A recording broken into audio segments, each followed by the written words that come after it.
സഭയെ നശിപ്പിക്കാൻ വേണ്ടി സൗൾ ഇറങ്ങിത്തിരിച്ചു. ക്രൈസ്തവർ പീഡിപ്പിക്കപ്പെട്ടപ്പോൾ സമറിയയിലെ വിശ്വാസികൾ ചെതറി. അപ്പസ്തോലന്മാര് ധൈര്യമായിട്ട് അവിടെ നിന്നു.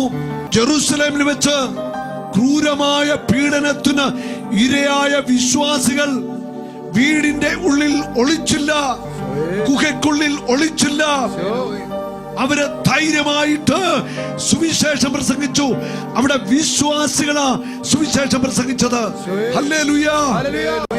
ഓരോ വിശ്വാസിയുടെയും ജീവിതത്തിലെ ഏറ്റവും വലിയ ദൗത്യം എന്ന് പറയുന്നത് സുവിശേഷം പ്രസംഗിക്കുക എന്നുള്ളതാ.